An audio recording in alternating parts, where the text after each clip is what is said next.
తాకట్లో ఉన్న మీ బంగారాన్ని విడిపించి ఆ రోజు ఆన్లైన్ రేటుకి కొంటాం. Sharma gold company. హైదరాబాద్లో నడ్డి రోడ్డు మీద పట్టపగలు రియల్ ఎస్టేట్ వ్యాపారి వెంకటరత్నాన్ని దారుణంగా కత్తులతో నరికి రివాల్వర్తో పేల్చి కూడా చంపేశారు. సోమవారం ఉదయం 7:55 దారుణంగా హత్య గావించబడ్డాడు వెంకటరత్నం అనే రియల్ ఎస్టేట్ వ్యాపారి. ఇక్కడ మీకు స్క్రీన్ మీద చూపిస్తున్నాను చూడండి. 3 నెలల పాటు రెక్కీ చేశారు ఇతను చంపటానికి. 25 ఏండ్ల పగ, 25 ఏళ్ల పగ ఈ హత్యకు కారణమైంది. ప్రాణభయంతోనే చంపేశానని చెప్పి చంపినటువంటి వ్యక్తి చెప్తున్నాడు.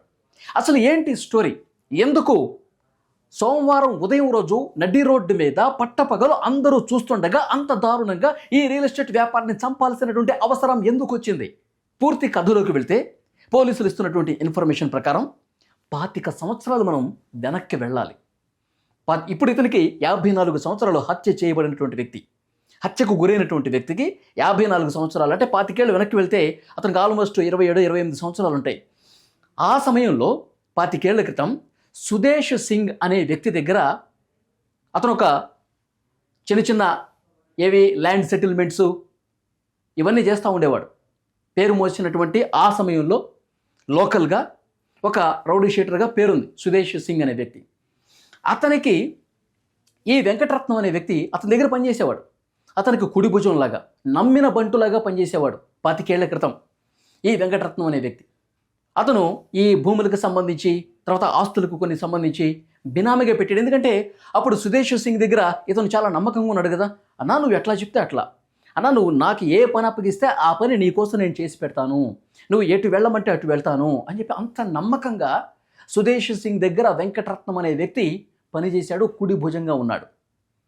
అయితే ఒకరోజు ఇతనికి ఏమనిపించిందో ఏమో తెలియదు, ఆస్తులు చాలా వరకు ఇతని పేరు మీద ఉన్నాయి కాబట్టి సుదేశ్ సింగ్ లేకపోతే నా పేరు మీద రాసినటువంటి ఆ ఆస్తులన్నీ కూడా నాకు చెందుతాయి కదా, ఆ ఆస్తులు మొత్తం నేను కొట్టేయచ్చు కదా అని చెప్పి ఒక పురుగు మెదిలిందన్నట్టుగా సమాచారం వస్తూ ఉంది. పోలీసులకు ఇన్ఫార్మర్గా మారిపోయాడు వెంకటరత్నం అనే ఈ వ్యక్తి. పోలీసులకు సమాచారం ఇచ్చాడు. అతను ఎక్కడున్నాడు, ఎక్కడ తిరుగుతున్నాడు, పలానా టైంలో ఎక్కడుంటాడు, ఇదంతా కూడా పోలీసులతో అతను కాంటాక్ట్ అయిపోయి సమాచారం ఇచ్చాడు. ఎందుకంటే కొన్ని కేసుల్లో ఇతన్ని పట్టుకుందాం అనుకుంటున్నారు సుదేశ్ సింగ్ అనే వ్యక్తిని. సో పోలీసులకి సమాచారం ఇస్తూ ఇన్ఫార్మర్గా మారిపోయి అతన్ని పట్టించడం వల్ల సుదేశ్ సింగ్ అనే వ్యక్తిని అప్పట్లోనే పోలీసులు ఎన్కౌంటర్ చేసి చంపేశారు. ఇది ఒక అసాంఘిక శక్తి, సమాజంలో ఉండకూడనటువంటి వ్యక్తి, పోలీసుల మీదే తిరగబడే మనస్తత్వం ఉన్నటువంటి వ్యక్తి సుదేశ్ సింగ్ అని చెప్పి అప్పట్లోనే ఎన్కౌంటర్ చేసి చంపినటువంటి పరిస్థితి ఉంది. అయితే కొన్నాళ్ళుగా ఆ సుదేశ్ సింగ్ కుమారుడికి ఈ వెంకటరత్నానికి మధ్య కొన్ని చర్చలు జరుగుతున్నాయి. కొన్నాళ్ళ క్రితం తెలిసింది సుదేశ్ సింగ్ కుమారుడికి చందన్ సింగ్ అతని పేరు. వెంకటరత్నం దగ్గర చాలా ఆస్తులు ఉన్నాయి, తన తండ్రికి సంబంధించిన ఆస్తులు ఉన్నాయి, అన్నీ కూడా పెట్టుకున్నాడు. మా నాన్న చావుకి ఇతనే కారణం. ఇవన్నీ కూడా అతను పెరిగి పెద్ద అయిన తర్వాత లోకల్గా చాలామంది ఉంటారుగా చెప్పేవాళ్ళు ఆ కాలనీలో, మీ తండ్రి ఇలాంటి పనులు చేసేవాడు, మీ తండ్రి ఇలాంటి వ్యాపారాలు చేసేవాడు, అప్పుడు వెంకటరత్నం అతని దగ్గర ఉండేవాడు, చాలా ఆస్తులు ఇతని దగ్గర ఉన్నాయి, ఒకసారి మాట్లాడని చెప్పి ఆ కాలనీ వాసులు కొంత ఫ్రెండ్స్ వాళ్ళు వీళ్ళు బంధువులు చెప్పినటువంటి పరిస్థితి ఉంది. వెంకటరత్నం దగ్గర ఒకసారి మాట్లాడాడు.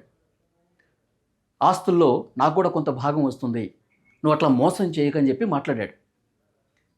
ఇంకొకసారి ఆస్తుల గురించి మాట్లాడితే మీ నాన్నలాగా నువ్వు కూడా చచ్చిపోతావు, మీ నాన్నలాగా నిన్ను కూడా చంపేస్తాను అని ఈ వెంకటరత్నం సుదేశ్ సింగ్ కుమారుడు చందన్ సింగ్ని బెదిరించడం స్టార్ట్ చేశాడు.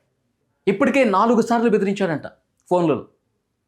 అవుట్, నీ పని అయిపోయింది, ఏదో ఒక రోజు నువ్వు చావటం ఖాయం, రాసి పెట్టుకో అని చెప్పి ఈ వెంకటరత్నం చందన్ సింగ్ని బెదిరిస్తూ ఉన్నాడు. నువ్వు డబ్బులు అడిగినా, ఆస్తులు కావాలని చెప్పి అడిగినా నీ పని అవుట్ అని చెప్పి ఈ విధంగా బెదిరించసాగాడు. ఈ వెంకటరత్నం నిజంగానే నన్ను చంపేస్తాడేమో ఇలా బెదిరిస్తూ ఉన్నాడు మాటిమాటికి. నా తండ్రి ఆస్తులు నొక్కేయటమే కాకుండా, నా తండ్రి చావుకు కారణం అవటమే కాకుండా ఇప్పుడు నన్ను కూడా చంపటానికి ఇతడు రెడీగా ఉన్నాడంటే ఏ క్షణం ఏమైనా జరగచ్చన్న ఒక భయంతో ఇతన్ని నేనే చంపేయాలని చెప్పి ఫిక్స్ అయిపోయి ఒక గ్యారేజ్ నడుపుతున్నాడు చందన్ సింగ్ అనే వ్యక్తి. అతను ఫ్రెండ్స్ ఒక 5గురు, వీళ్ళందరూ కలిసి ప్లాన్ చేసుకున్నారు. 3 నెలల పాటు రెక్కీ చేశారు. ఎక్కడ ఒంటరిగా దొరుకుతాడు, ఎక్కడ జనసంచారం పెద్దగా ఉండని ప్రాంతంలో మనకి చిక్కుతాడు, ఏ టైంలో అతన్ని మాటు వేసి కాపు కాచి చంపాలని చెప్పి 3 నెలలుగా ప్లాన్స్ మీద ప్లాన్స్ వేసుకుంటున్నాడు. మొన్న సోమవారం ఉదయం రోజు సరిగ్గా 7:55 అతను కాప్రా సర్కిల్లో వెళ్తుంటే ఆటోలో వచ్చి ఉన్నపళంగా బలమైనటువంటి ఆయుధాలు, కత్తులు 3 తీసుకొని మెడ మీద, తల మీద, కడుపులో పొడిచి నరికి మళ్ళీ కింద పడిపోయిన తర్వాత మళ్ళీ ఇంకా బతుకుతాడేమో అన్న ఉద్దేశంతో వెంట తెచ్చుకున్నటువంటి ఒక రివాల్వర్తో కాల్చి చంపేశారు. ఆన్ ది స్పాట్ రక్తపు మడుగులో ఈ వెంకటరత్నం అనే రియల్ ఎస్టేట్ వ్యాపారి చనిపోయాడు. మొత్తం ఒక్కసారిగా కాప్రా సర్కిల్ ఆ రోడ్లో ఉన్నటువంటి స్థానికులందరూ కూడా భయపడిపోయారు. అంత దారుణమైనటువంటి హత్య జరిగింది.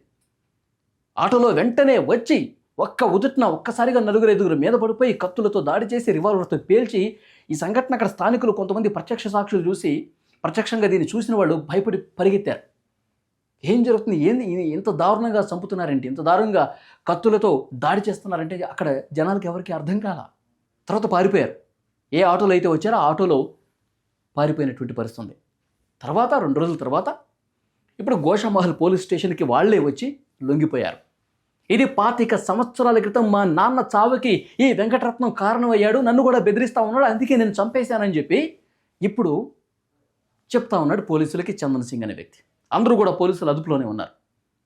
చూసారా, అంటే గతంలో ఏవైతే మనం పాపాలు చేశామో, గతంలో మనం ఏమైనా నేరాలు చేసి ఉంటే అవి మనకు చుట్టుకుంటాయి, అవి మనల్ని వదిలిపోవు అన్నది ఇక్కడ క్లియర్గా అర్థమవుతుంది. ఒక వ్యక్తిని మళ్ళీ అతను ఫ్రెండేనంట రోడ్డు మీద పొడిచి చంపాడు. అంటే భయం లేకుండా పోతుంది. మర్డర్లు చేస్తే ఏముంది, 2 రోజులు జైలుకి వెళ్తాం, తర్వాత ఏదో రకంగా బెయిల్ వచ్చేస్తుంది, మళ్ళీ బయటకు వస్తాం. ఇలాంటి ఆలోచన విధానం ఉంది చాలామందికి. డెఫినెట్గా పోలీసులు ఇలాంటి వాళ్ళ మీద దృష్టి పెట్టాలి, కఠినంగా వ్యవహరించాల్సినటువంటి అవసరం ఉంది.